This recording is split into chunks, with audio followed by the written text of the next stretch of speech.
Welcome back, it's Vicky here and today I'm sharing another art journal layout for Limor Weber Designs. Today I'll be using this soft matte gel by Prima and that's the bottle over there. You can see how it looks and I'll show you how you can create easily layouts by just using magazine cutouts or printouts by using your printer. My go-to technique for creating quick and easy backgrounds is using tissue paper.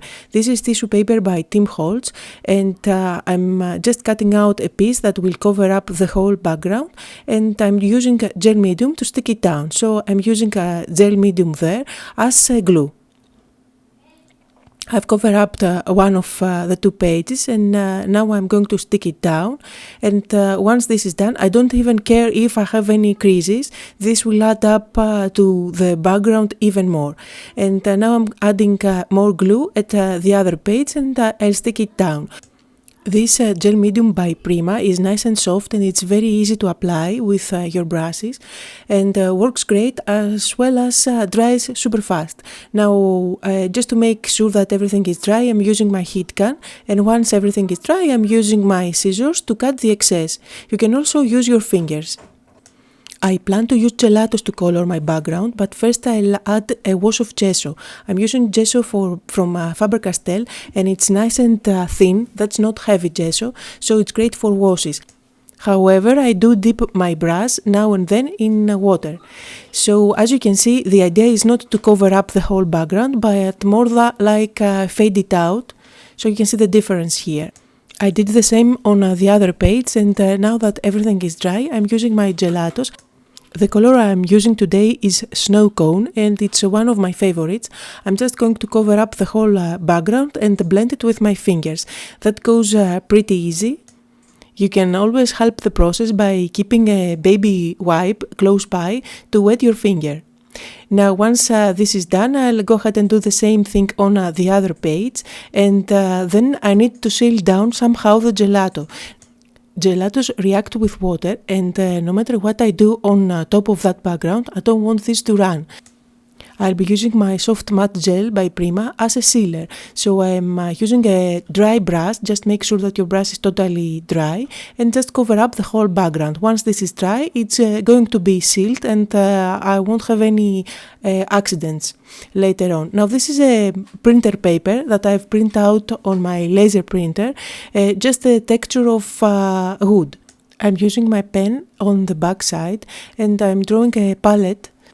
I didn't use any pattern paper because I wanted to show you today how you can use easily magazine cutouts or printouts from using just your printer and create easy layouts. You don't need any drawing skills and you don't really need too many pattern papers to do so. All you need is gel medium and the shading techniques that I'm going to be showing you later on with my pit brush markers. Now as you can see, I decided to do the curve on the other side. So I'm drawing again and just erasing the curve I had previously made, and once I'm happy with my drawing, I'll go ahead and use my scissors to cut out the palette. And as I'm cutting out my shape, just to let you know that as always you can find a full list of supplies on my blog as well as on the Limor Weber Designs blog, so make sure to check that list there. The paper I'm using is just regular printer paper and I've used my laser printer to just print out the texture of wood. Now you can find images like this all over the internet and just print them out. That's what I did with the texture as well as with my other cutout, which is a jar with brushes. I found it on the internet and printed it out on my printer paper, and as you can see I'm using my matte medium to stick it down.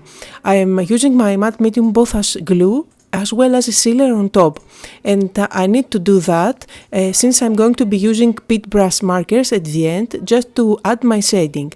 Now I'm going to stick down the palette as well at the bottom of my notebook, and I'll make sure that I apply gel medium both on the back as well as on top to seal it down.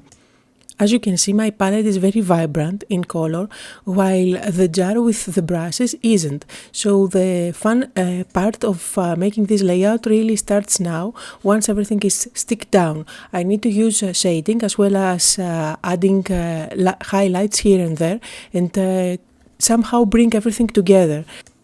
At this point, I make sure that all my palette is covered up with my medium, and once everything is dry, I'm ready to start doing my highlights.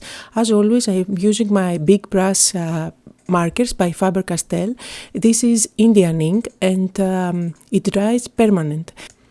Just because I'm working on a non-porous surface, I have a few seconds to move the ink around and blend it with my fingers, and that's exactly what I'm doing.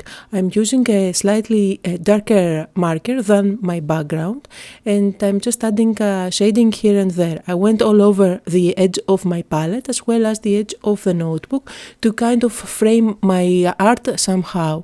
Now I'm going all around the brushes and the jar to add some background there.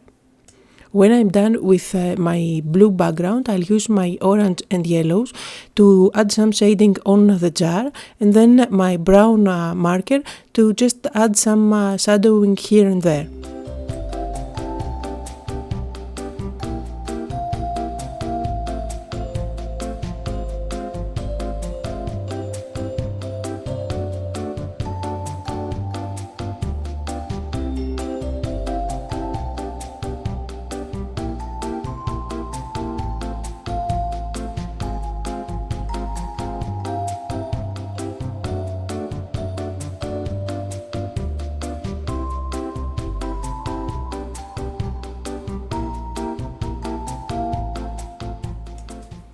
To bring everything together even more, I'm adding a bit of color on the brushes, so I want those brushes and the jar to be as vibrant as my palette.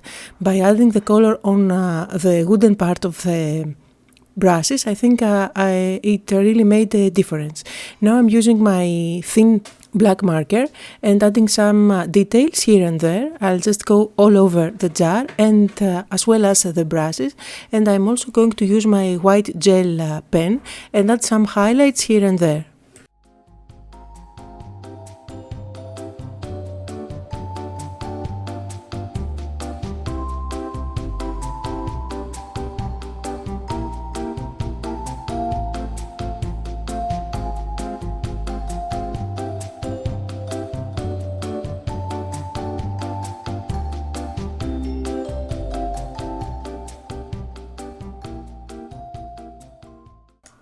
And now I'll do one of my favorite techniques, which is stenciling. I'm using this stencil, which is by Tim Holtz, and I just want to use a part of the stencil, so I'm masking off the rest of it. And I'll use whipped spackle, which is by Faber-Castell, and my spatula to add some dimension.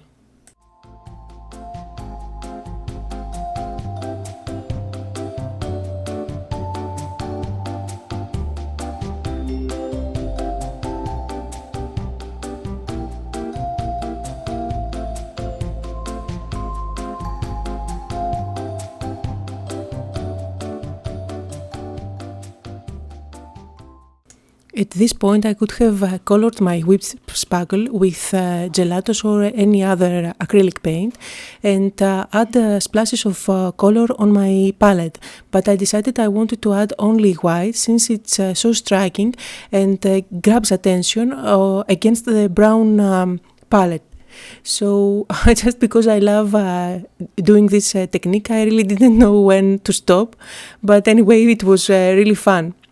So now everything is ready, and I'm going to use another stencil. This is a stencil which is called Mini Tile Texture, and I'm adding just a bit texture here and there on my background.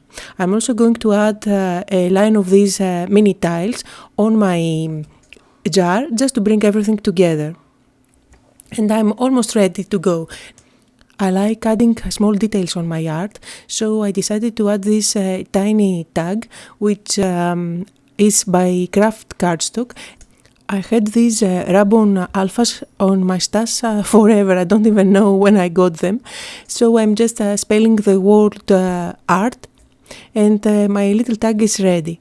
I'm going to stick it with a thread around the neck of my jar, and that's why I'm going to make a couple of holes on the edges of the jar, just so I'm able to thread my string later on. And as you can see right now, I did skip one page so I can do whatever I want at the back of my layout, and then just glue these pages together, and no one will ever know. So I'm inking the edges of my tag, and I just thread it through that string. As always, my kitty is on my craft table and he wanted to step on my whipped spackle, which isn't yet dry. So I give him some love and just continue. Now I'm going to secure my strings at the back of the page with some scotch tape. And as I zoomed out the camera, you can see how my craft table is not as tidy as it seems. And you can see I'm crafting with my kids in the room.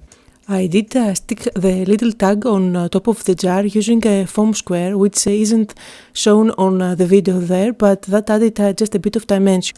And now it's time to add my quote. For my quote I'm using these stamps by Tim Holtz, and instead of ink I'm using my black pit brush marker, and I'm adding some ink by brushing on the stamps. And this is the main reason why I love my big brush markers by Faber-Castell so much. Basically I can do shading, add highlights, add the coloring, and even do my stamping. So now that all my quote is there, I'm using my white gel pen to add some highlights only on the left side of each letter.